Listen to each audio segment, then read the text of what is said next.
Hello and welcome to another episode of SoFly. It is May 10th, and we're recording another episode. I've got myself, Mitch. We've got Itis, Howdy. and we've got Yoma. There's no Aldo. Yeah, I know Aldo's not here today. Yeah. He's I don't know what he's doing. He's busy doing some kind of Aldo stuff. Who knows what? Who knows what keeps that guy busy? Huh? Anyway, we're really excited to be chatting with the special guests we have on the show today.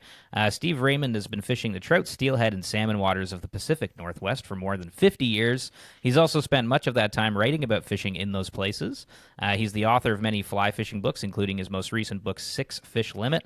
He's worked as an editor and manager at the Seattle Times, as well as two fly fishing magazines, The Fly Fisher and Fly Fishing in Saltwaters.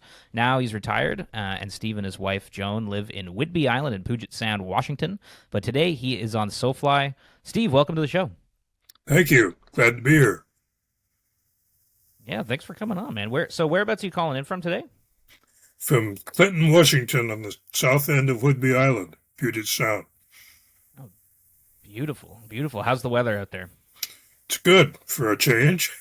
How is it back there? Yeah, it's beautiful out here. Yeah, we're in Toronto, and it's like summer weather. It's like 20 degrees out and sunny. I don't know what that translates into in the Fahrenheit, but it sounds warm. Right. Right. Yes, it's warm. Yeah, that's right. We got the American Fahrenheit to Celsius thing going on. It's nice and warm. It's toasty, and it's feeling good. So it's very nice that we've made it out of the winter because it was pretty brutal and long. But yeah, have you been fishing at all lately? Unfortunately, I haven't. I'm too darned old to fish anymore. It's been 4 years Yeah. since I last had a fly rod in my hand. Oh man, that's got to be kind of tricky considering you've fished for so many years, eh? Yeah, it's not pleasant. My son carries on for me as best he can, and I vicariously enjoy his fishing trips. Nice. I love it. Yeah, that's pretty fun. And plus, you still write, right? You're still writing. I mean, Six Fish Limit just came out in March, I believe, right? Yes, and I just finished another book. It's actually not all my book. I collaborated with Paul Schillery, the angling historian or fly fishing historian. We finished the book together just about a month ago. Oh wow. Oh, what's that book about? Can you say yet, or is it like undercover? Yeah, I could tell you a little bit about that. Paul, as you may know, has probably written at least 40 books, not all of them on fly fishing, but some of his have been on fly fishing, and they've been important books. And we've been internet friends for years. We've only met face to face once, but Yeah. he's one of my closest friends now, thanks to the internet. And we decided, because of all the fishermen that I've met in my life, who said they wanted to write their own book someday, we decided we'd write a book about how to write a fly fishing book. And Oh, cool. That's kind of a good idea. I hope it's a good idea. Anyway, we I think tried to give him a good formula. Just it's in the hands of a publisher now, and we're waiting for a verdict. I love that. How to write a fly fishing book. Okay, well, I definitely want to talk more about that and just your writing and stuff like that in general. Because I mean, yeah, like you've written quite a few books over the years. How many? What's the total number of books you've written right up to now? Uh, this one that I just finished makes 14. All but one of those has been about fly fishing. Oh, that's awesome. Wow. Wow. Okay, well, before we talk about maybe your writing and fly fishing writing, why don't we just go back to the beginning of your fly fishing life? How did you get into fly fishing? Did you grow up in the area? Like, where in the Pacific Northwest did you grow up? I was born in Bellingham, which is pretty close to the Canadian border. And my earliest memory of my father was when I was 5 years old and he came home from fighting in World War II. And one of the first things he wanted to do when he got home was go fishing, because he'd done a lot of fishing before the war. And he took me along up to Big Bar Lake in British Columbia. And that's where I hooked my first trout. And we made a number of other trips together while I was growing up. But his career took him away much of the time. But as I got older, I fished more by myself, and I had some very good mentors who taught me a lot about fishing. One of them was Enos Brandner, who was the outdoor editor of the Seattle Times. He was a much older man than I was. He'd written 3 fly fishing books, but we got acquainted, and as he got older and I got older, he became almost a surrogate father to me after my own father passed away. And he taught me a lot about steelhead and trout and salmon, and a lot about tying flies and what flies to tie and so forth. And then I had another mentor, Letcher Lambeth. That's a name that's not often heard these days, but he was pretty well known then. He was blind at that time. He was an old man, but he was one of the few bamboo rod builders who ever built spiral bamboo rods. And I never... Spiral, wow. Yeah, he had a formula that he created where he would build a rod and turn each section of the rod 1/6 of a turn between the guides on the rod. So there'd be 6 on the butt section and 6 on the tip section. They'd 2-piece rods. And he had done some calculating which he claimed showed that the doing a rod that way made it 11% stronger than if you just did a straight glued up rod. Oh, wow. I have one of his rods that was built back in 1935. It has probably the smoothest action of any fly rod I've ever held in my hand. And he was... That's cool. He was the first to actually go out and take samples and classify the insects of Northwest trout stream insects and tied flies to match the insects that he captured.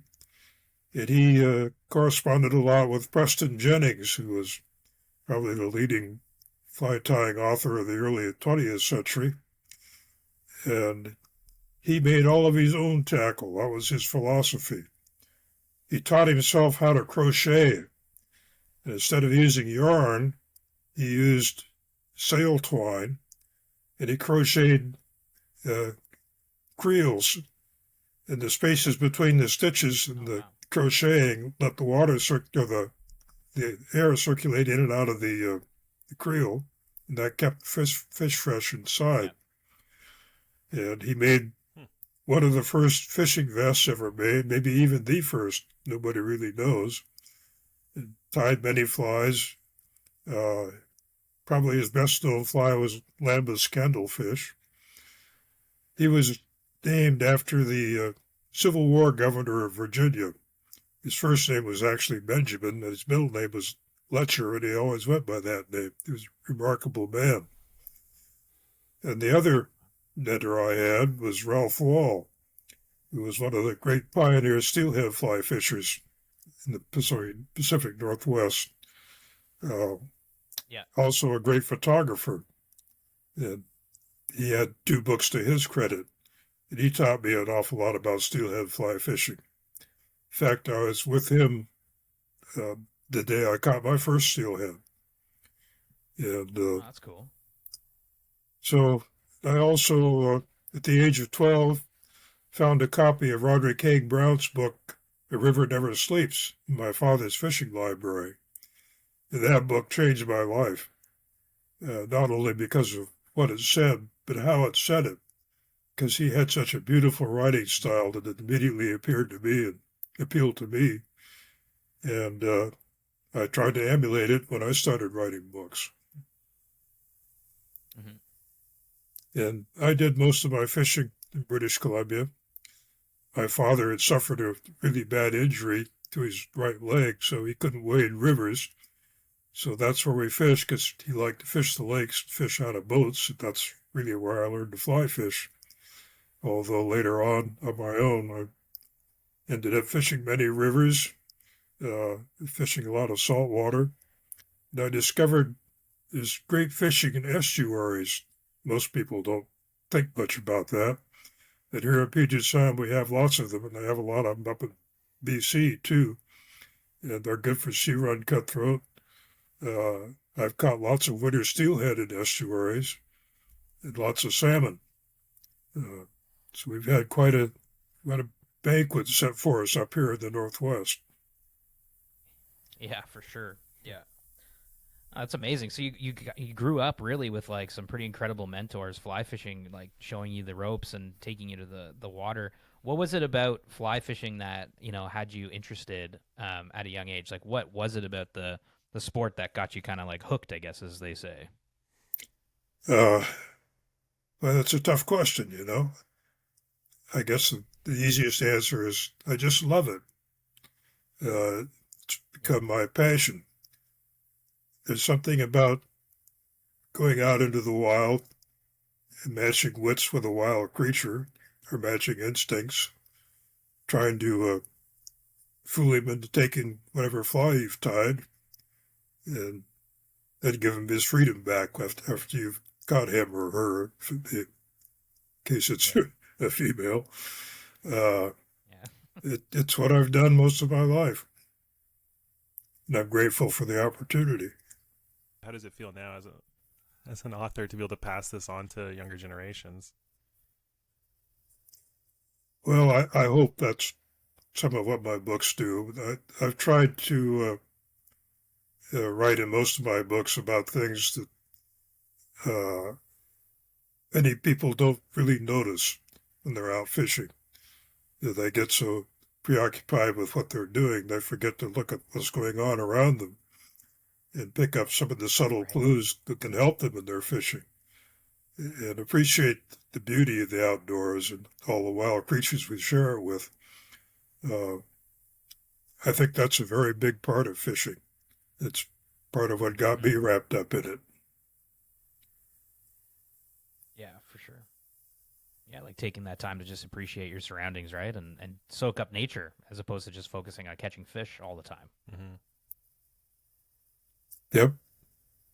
Yeah, that makes a lot of sense.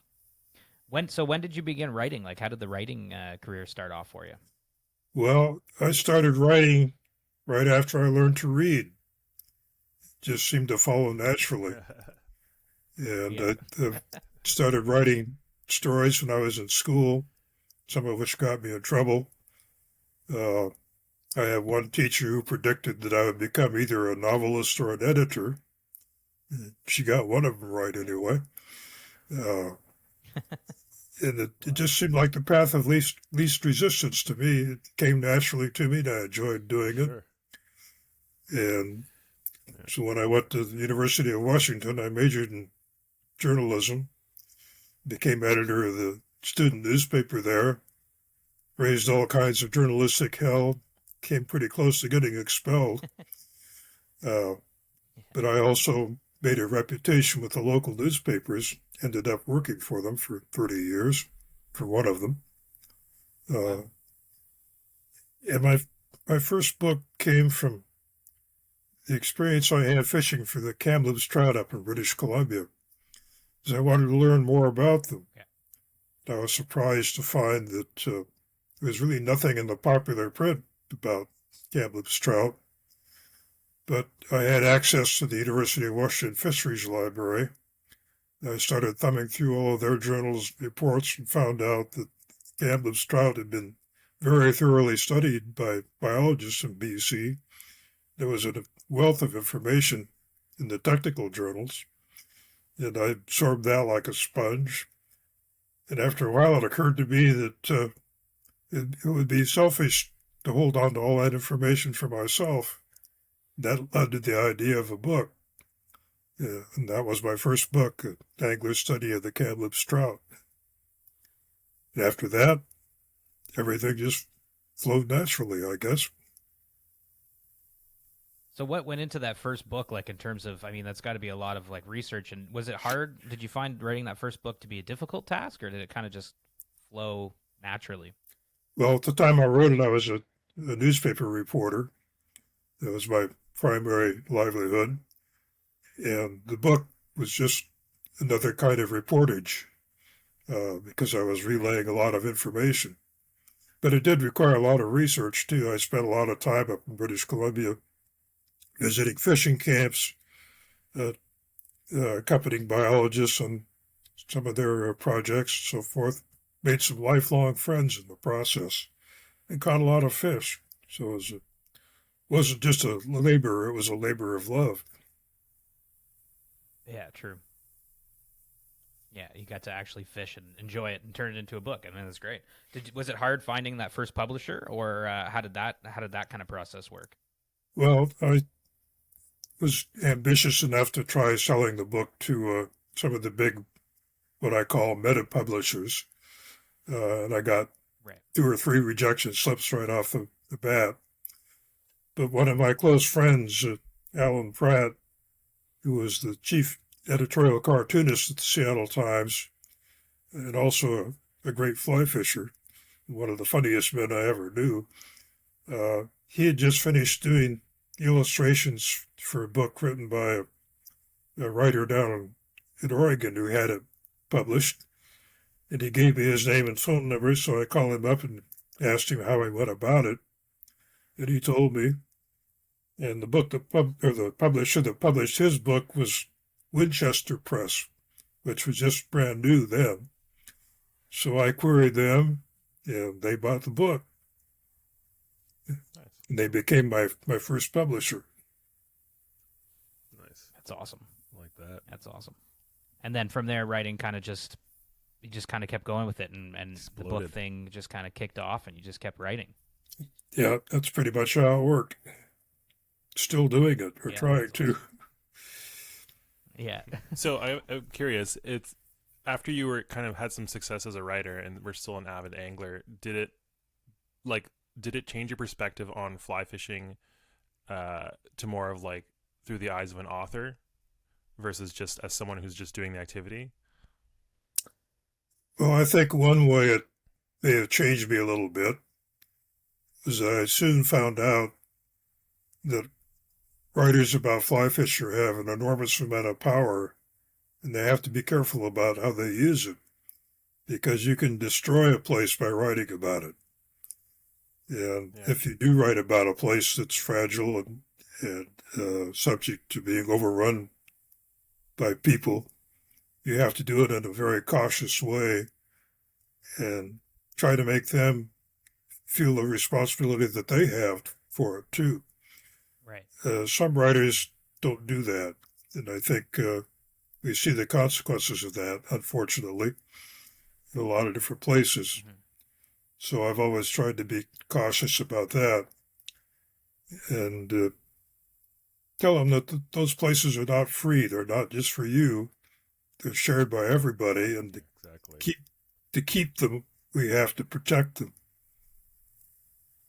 I think that was one of the things about writing that might have changed my original perspective. Mm-hmm. Yeah.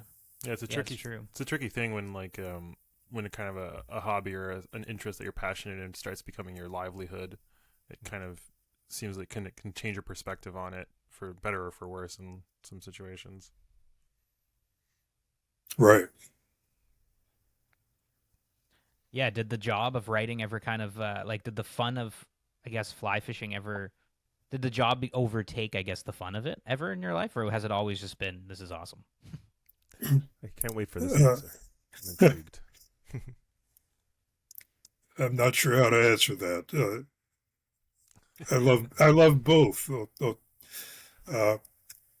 I have to give a lot of credit to my wife Joan. She fished by herself even before we met, and she became an excellent fly fisher.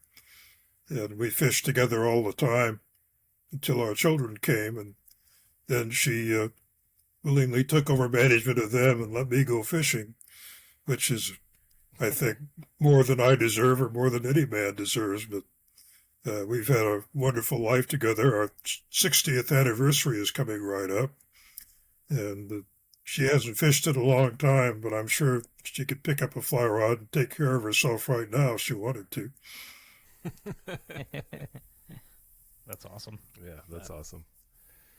Let's talk a little bit about Six Fish Limit. Maybe just for those listening at home, like, can you just sort of set up what the book is about and some of the stories that people can find in it? Yeah, okay. First of all, what inspired that book, if you want to use the word inspired, is the pandemic. Because in the early days of the pandemic, we were hunkering down and hardly ever going out. And I was starting to get almost stir crazy because we hadn't been doing anything. So I thought, well, why not Yeah. write another book to entertain myself? And maybe in the process, entertain others who had caught in the same circumstances. So that's how it got started. Uh, there are 6 stories in the book, which accounts for its title, Six Fish Limit. 5 of them are short stories, 2 of them pretty darn short. One of them is a novella. I think it's about 82 pages long, so it's really just a short novel. Uh, Mhm. the first story goes back to a fishing trip I made with an attorney years ago. And he was telling me about a client he had who was in a dispute with the Internal Revenue Service because this particular client wrote for fly fishing magazines, and it cost money to make trips. So he tried to declare the expenses of a fishing trip as a business expense, and his Yeah. accountant went along with that, but the Internal Revenue Service didn't. And I thought there's got to be a story in that somewhere. It took me a long time to figure out how to write it. And so the first story in the book is called The Bone Fisherman's Dilemma. And it's about a young man who takes a trip to Sugar Cay Bonefish Resort, which is a fictional place, and plans to write a story and sell it to a fly fishing magazine to pay some of the trip expenses. But he didn't count on having too much rum to drink, falling asleep in a hot tub, and managing to lose the only bonefish he hooked. So he didn't have a story and there was no income. And now he's involved in an acrimonious fight with his tax accountant because he thinks the trip expenses should still be deductible, but she disagrees.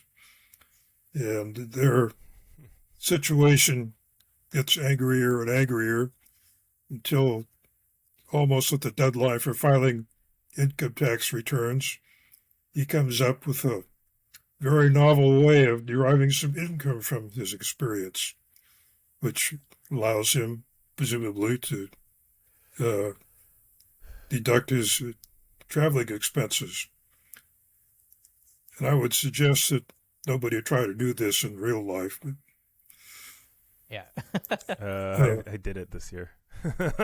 No, Yelma, you're on the air. Awesome. Sugar Cay Resort sounds like an awesome fishing place if it were real. It sounds like it'd be very fishy. well, a few other things go on while while you're there. The second story of the book is called "Welcome to the Stub Mountain Fly Shop." I'd always wanted to write a story about a fly shop, even though I never worked in one. I've certainly spent plenty of time in lots of different fly shops. And I thought it might make it more interesting if the owner of this one was a woman. And in this case, the woman just inherited the fly shop from her father, who was a fly tyer, and had turned her into one too. And the shop was in financial trouble, and she was trying to figure out a way to keep it afloat. And she comes up with a pretty novel scheme based on the premise that if flies work on trout, they should work just as easily on trout fishermen. And make a long story short, her scheme, against all odds, becomes a great success. And this story, well, I won't reveal the ending, but when I started writing the story, I didn't really know where it was gonna go. It just seemed to evolve by itself, and I think the ending was as much of a surprise to me as it might have been to the people who read it. The next story is about the world's first genetically modified fly fisherman. You know, you hear so much these days about things being genetically modified. We even have had genetically modified hackle for fly tying. Well, in this case, was the first one whose genes were altered to make him a fly fisherman, which worked very well, except as he grew older, he started to behave a little strangely. And it turned out that he had a different type of dyslexia. He thought every fish he caught was bigger than it really was. Hey, that's what I do. Yeah, Yeah, great. that's a what great a insight. That's a great insight. lot of people do that. Anyway, Yeah. the story comes to a rather unhappy ending, but I think it's worth reading anyhow. After that, there's the diary of an unknown angler. I've always been fascinated by the story of Theodore Gordon's young fly fishing companion. Theodore Gordon probably isn't as well known today as he used to be, but he wrote a great many stories for a great many magazines and so forth. And in all of his writings, he devoted only 2 paragraphs to this woman, whose name has since been lost to history. There are 2 photos of them fishing together, but her name is, as I say, has still been lost. So I cooked up a story about a fly fisherman who owns a fishing bookstore, and in a bunch of old books he just bought from a retiring antique dealer, he comes across a diary, which turns out to be the diary of Theodore Gordon's fishing companion. So at long last, we finally find out what was really going on between those two. And Awesome. Where am I going with this? Who doesn't love a good fly fishing romance? Yeah. You know? That's awesome. Well, Anything romantic, I'll take. That's not exactly what it turned out to be. But Oh no! Don't give it away. Don't give it away. the bookstore owner hopes that by revealing what really happened between those two, he might become as famous as Theodore Gordon himself. But doesn't turn out that way. You have to read the story to find out how it does. Awesome.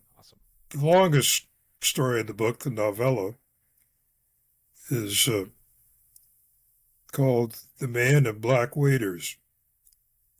And it's about the most famous fly fisherman in the world, whose name is Clint Steele, except that's really just a stage name for a professional fly fisher. His real name was Melvin Bluffel. And he's being sued by a retired teacher who wrote a single fly fishing book and claims that Clint Steele plagiarized almost all of his words in a book that he wrote. And most of the story relates what happened in the trial of Clint Steele and the verdict, which I won't mention. But it ends in a rather surprising finish. And the reason I wrote that story was because as editor of 2 fly fishing magazines, I became acutely aware that plagiarism is not all that uncommon in fly fishing magazines. And Right. there are some people out there who lack ethics, who aren't afraid to hoist the copy from somebody else, put their own name on it, and send it to a magazine. Since editors can never possibly know everything that's in print, some of those stories get published. And what happens often is that the original author sees the story and complains to the magazine, or someone who has read the original story sees it, complains to the magazine, and then you have a messy situation on your hands. One that usually turns out badly for all concerned, as it did for Clint Steele in this case. The last story in the book, also a very short one, is the first words ever written about fly fishing. That most angling historians agree now that those words were written by the Roman scribe, or some people call him a poet, Claudius Aelianus. And they start with this sentence: I have heard of a Macedonian way of fishing, and it is this. Well, I've always wondered where Claudius Aelianus heard those words. And I thought, where have I heard about all the places that I fished? Well, at my local fly fishing club, of course. Mm-hmm. So I conjured up the Anglers Club of Rome, and they had a guest speaker who was just back from Macedonia, who told about catching all those fish on what was crudely a form of fly fishing, and maybe even dry fly fishing. If I do say so myself, it's a pretty funny story. Yeah, it sounds amazing. The Fly Fishing Club of Rome. That's great. That's awesome. Yeah, what a clever, collection of stories. I mean, that's pretty very creative. I can see how it definitely helped maybe get through the pandemic and take some of the boringness out of all of that. Yeah. Have you guys? Really Sorry. Have you guys? I'm sorry. Have you guys seen the book? Yes. Yeah, we have a copy of Six Fish Limit. Yeah, and I was wondering, the illustrator that you worked with back in the 40s, was it, or 50s? Did he illustrate the book? Because that would be pretty cool and a nice little full circle. But I'm assuming he didn't. It wasn't the same illustrator, but now that you mention it, Al Hassel, who did do the cover, lives in Ontario. Wow. And he's done covers for 2 or 3 of my books, and we've become long-distance friends over the internet, too. I've always admired his work. Yeah, that's awesome. He's in Ontario. Wow, look at that. Small world. Yeah. Terrace Bay. Yeah. What has been the most rewarding thing about writing for you over the years? Well, it always pleases me when someone tells me that they've read my books and enjoyed them, because that's why I wrote them. Yeah. I think that's the best part of it. And it's always a pleasure, too, when a book comes right off the press and you can actually hold it in your hands and see the results of all your work. Yeah, absolutely. That's got to be such a kind of finally seeing all the words printed on paper, from your head. It's, finally like in print. That's a pretty cool feeling, I would imagine. It's cool. Yeah. What? Okay, so Six Fish Limit. You've got all kinds of other books. Do you have any book in your kind of repertoire that stands out as like one of your favorites of all time that you've written? Do you have one that stands above the rest? Well, probably my second book is my favorite. It was The Year of the Angler. It won more awards than any of the others. But I also like its sequel, The Year of the Trout, which was published a few years later. And another one of my favorites, I think my son's favorite, is Rivers of the Heart. I think the final chapter of that book might be the best one I ever wrote. And what about that chapter strikes a chord with you? Well, it's kind of a fantasy. It's called The Perfect River, and it's my concept of what a perfect river would be like, which I thought about for a long time, and it kind of evolved. And it gave me a chance to do the kind of lyrical writer lyrical writing that I admired so much in Haig Brown's work. That's why I like it. Well, people should go read it for sure. But what is your idea of the perfect river? I'm super curious now. Well, as I say, the chapter is kind of a fantasy. Yeah. And it starts out by saying the perfect river is reached by a long, narrow path through the woods, and not many people know the way. And the woods are like the ones that I remember from my youth. Firs so tall, they're older than the Republic itself. And the trail passes through sword ferns, and I can't remember all the words, but anyway, it describes the path to the river, what the river itself looks like, the kind of fish that are in the river, and in this case they are summer run steelhead, which I suppose are always my favorite fish. But there are other fish there too. It's a river that famous anglers have fished and developed some of the tactics and fly patterns and other things that other fishermen use. It's hardly been disturbed. You can see the tracks of bear and cougar on the shores. Sometimes they've passed by so recently that their tracks are still filling full of water when you see them. There are ospreys and eagles. There are dippers or water ouzels, as they're sometimes called. Yep. And you fish it sometimes with friends, sometimes by yourself. And it seems like the summer never ends on the perfect river. And you could always look up at the serrated peaks of the Cascades that are still covered with snow.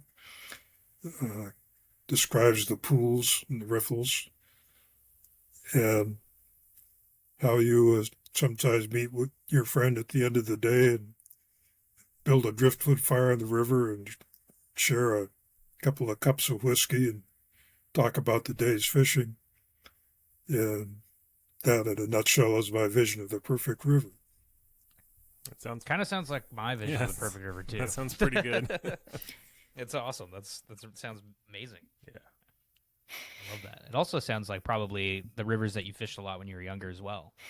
Well, it is based on a lot of rivers, really, but one in particular. Mm-hmm. And I was younger than I am now, obviously, when I fished it. But I'm sorry, I'm an old man, and my memory is not what it used to be. That's okay. Yeah, no problem. It's all good. I mean, it sounds like an incredible place, and I can imagine it's a worth read. So go give that a read if you're listening to this. 100%. But yeah, no, that's amazing, Steve. I remembered what I was going to say. The perfect river sounds so perfect that it can't possibly exist. That's what you think as you read the chapter. Right. But I ended the chapter by saying it does exist. It flows ever through my bloodstream and through my mind. It is the rivers of my heart, and that's the title of the book. Right, that's awesome. I love that. Yeah. I love that so funny, much. How rivers and how much like fly anglers and anglers are like affected by the places that they fish, like it really does stick with you. Like, I don't know, like what it is about the places that we fish which we just can't shake, like what is it about a river that just we become so obsessed with? Mm-hmm. One of the most beautiful places I've ever fished was not a river, but a lake. It was Hosmer Lake in Oregon, which is almost a mile high in the Cascades. And back in about the late 1960s, it was stocked with sea-run Atlantic salmon from Gaspé Bay in Quebec. And it's a gorgeous lake. It's actually two lakes in one, attached with a long, narrow channel. And the upper lake is only about 3 or 4 feet deep in most places, and it has a pumice bottom, so you could see the fish clearly from long distances. And those salmon took root in there, and there were terrific hatches of mayflies and caddisflies, other insects, and some of them grew to be 6 or 7 pounds. And it was a perfect place to fish a dry fly, because you could see the salmon coming from 60 or 70 feet away and lead it with the dry fly, watch it come up and take the fly and take off. Those salmon ran across those shallow flats like their tails were on fire. And all this was surrounded by beautiful pine forest. There were all kinds of ospreys. Sometimes they had to fight with the ospreys. They were trying to take a fish away from the end of your line. And there was a marsh surrounding much of the lake, which had wild flowers that bloomed in the spring, just gorgeous, with big snow-covered peaks always in the background. And it was a wonderful place, and I fished it for 40 years consecutively until it finally started to decay because it was being overrun by too many people and mismanaged by biologists who were willing to put forth the effort to keep it the way it was. But it was a famous lake. I didn't make it famous, it already was. And I think the best description of it I ever had or ever heard was from an old friend that I met down there, Lloyd Fries, who tied a fly he called the salmon candy that was probably the best fly for use in that lake. And he always said that he was afraid to die because he didn't think heaven could be as good as Hosmer Lake. Oh, wow. That's awesome. That's cool. Yeah, that's amazing. That's a really good way to put it. Geez, I gotta go see this. Yeah. I lived and gone to heaven. Yeah, for real. Steve, do you have any, like, I don't know if you have any, hopes for the future of fly fishing or, any views on where it's heading and if you're optimistic or, what are your kind of hopes for the future of fly fishing and also just fly fishing writing? Well, I'd like to be optimistic about the future of fly fishing, but it's pretty tough these days. I've seen so many of the favorite places I've fished over the years, which have been destroyed one way or another. That's certainly true of all those lakes up in British Columbia. There's still a few left up there, and some of them have protective regulations now that should preserve the fishing for at least a while. My favorite river used to be the North Fork of the Stillaguamish here in Washington because it had a terrific summer steelhead run. I still have a cabin up there that's probably going to the mice now. And I caught lots of fish up there for a good many years, but poor logging practices destroyed the tributary where the steelhead spawned, and they're almost all gone now. Hosmer Lake, as I mentioned, is not worth going to anymore. You look around and you see that so many places. The trout fishing in Washington State has almost all been destroyed by the introduction of non-native species and scrap fish. So right. I'm glad that I got to see some of the best of it. But that's a selfish attitude. And I try to encourage my son to go fishing more than he does because I don't think there's many places left where he'll be able to do very satisfactory fishing in the future. That's a pretty pessimistic outlook. I've always tried to be optimistic, but I think the facts in this case are otherwise. And if that's true, then that also casts a shadow on the future of fly fishing writing, because what's going to be left to write about? It's a good point. Since my health has kept me from fishing the past 4 years, I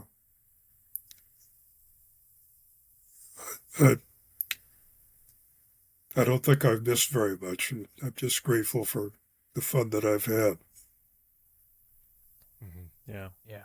It seems like with your writing, you'd at least be able to like celebrate the beautiful things about fly fishing and being in these wild places, and kind of passing that appreciation on to future generations, so they can kind of work to preserve these places and not abuse them.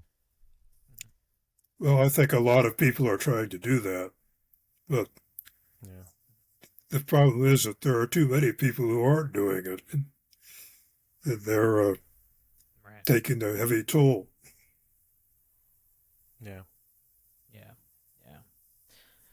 Yeah, it's tricky. I mean, it's like times are tough, and I'm always curious, like, what other people's perspective, especially people who've fished much longer than myself, what they think, because I wasn't around back in the day to see if these problems ever came up before and if we've dealt with them. It seems like I think we're up against some interesting new kind of things, but it's tricky. But you guys have got a lot of years left, and I hope you use them wisely. Yeah, we're gonna try. There's no doubt. Yeah, we're trying. We're trying. Definitely need to do more to try to protect the waters we have, and it's gonna be a lot more of that, I think. But all right, Steve, we've got 5 more questions that we want to ask you right now. We ask every guest in the show these same 5 questions, and they're just meant to be kind of fun little way to round out the show. But the first question I'm going to ask you, I kind of think I might know the answer to this, but what is your favorite fish and why? If you had to pick a favorite fish, what would it be? Well, I've been asked that question many times. My usual answer is my favorite fish is whatever one I'm fishing for at the time. That's a good way to put it, yeah. I can appreciate that.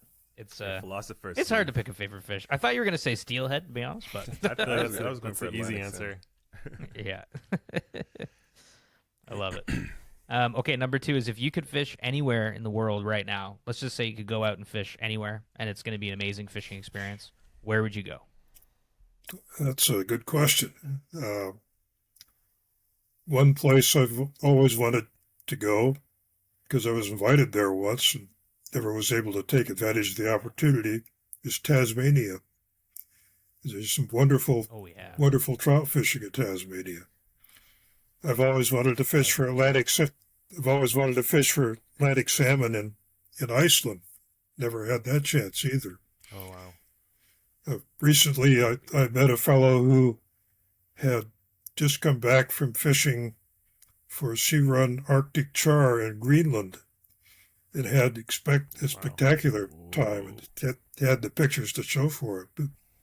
But there's lots of places I'd love to have fished for steelhead in Kamchatka. I never had a chance to do that either. Yep. So I'd rather not think about the places that I didn't get to, though. I'd rather just the places that you've been. I have had the. No, it's cool though. I have had. Go ahead, sorry. Have had the privilege of fishing for Atlantic salmon in New Brunswick on several occasions. Enjoyed that, and in Scotland. Nice. And I've been to we're in fishing the River Dee. And, amazing. And I've gone to Christmas Island to fish for bonefish 4 times. And I love those bonefish. The only thing they can't do is jump. And they don't take dry flies. Otherwise, they're the perfect fish. No. Yeah. That's awesome. Yeah, I guess if they took dry flies, Mitch would be there all year round. Yeah. That would be pretty cool. Bonefish on dries. Wow. Yeah. Couldn't go wrong with that. There's so many cool places to go, and it sounds like you've seen some really awesome ones. I'd love to go see Christmas Island and all of those places too. That's cool. Okay, the third question is, what is one of your best or favorite fishing memories from all time? If you had to pick one fishing memory that's just like the best, what would it be? I think it might be the day my son caught his first fish. Oh, that's awesome. I think he was 3 years old at the time. He was standing next to me when I hooked a husky little trout on a 6-foot rod, handed it to him, and he wound up the reel so fast that the fish ended up stuck in the tip-top guide. That's awesome. This happens to all of us. Just so excited. Where was that? Where did that happen? A place called Dry Falls Lake in Washington, which is a spectacular place because it's the dry falls of the Columbia River when the ice jam broke over in Montana and flooded the whole Northwest. It created these enormous falls, but there's still water at the bottom. Not as much now as there used to be. It used to be probably the best trout fishery in Washington State, but they got to tinkering with the water supply, and now there's part of the lake is gone. But I spent a lot of time over there and caught a lot of fish. That's awesome. I love that. Okay, this next question is, why do you fly fish? Why did you spend decades and decades going out there and flinging a rod around chasing fish? Well, when I was still young, fishing up in BC with my father, I saw fly fishermen, and I admired what they were doing. We were fishing with flies, but my dad didn't know how to cast. And of course, at that age, I didn't either. And I wanted more than anything else to learn how to do that.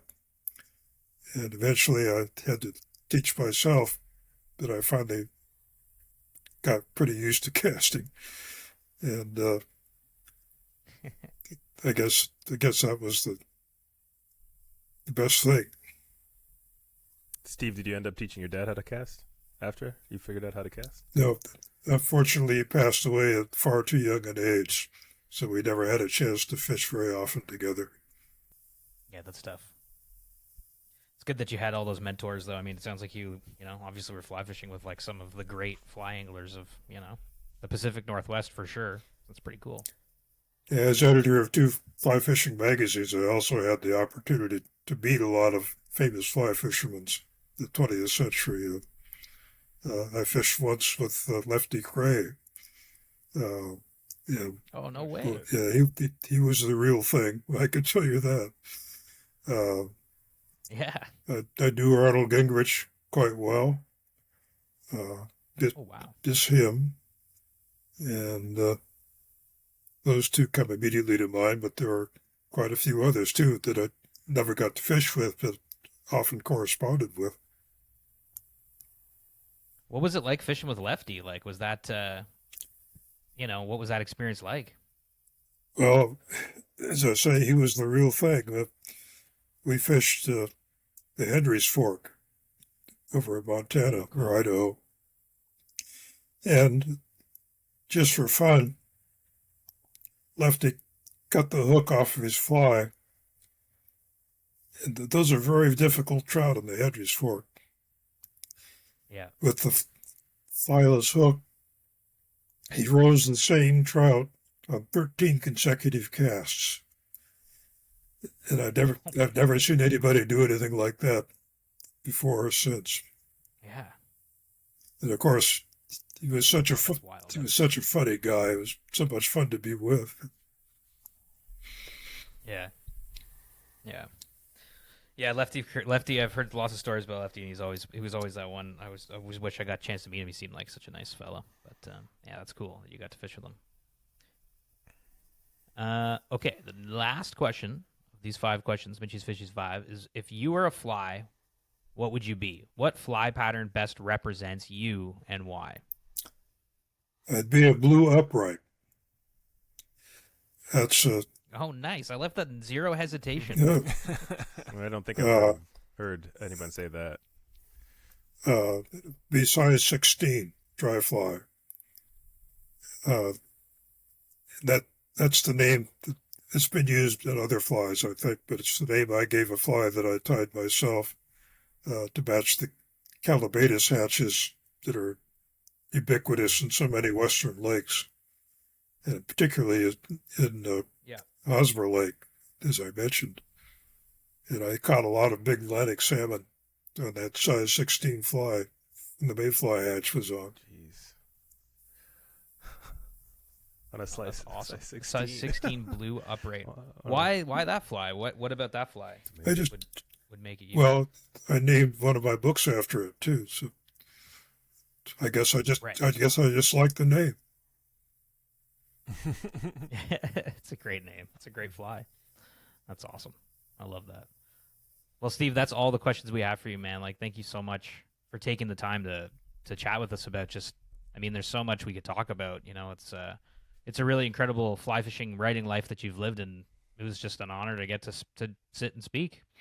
Well, the honor is mine. I enjoyed it, and I hope a few other folks do too.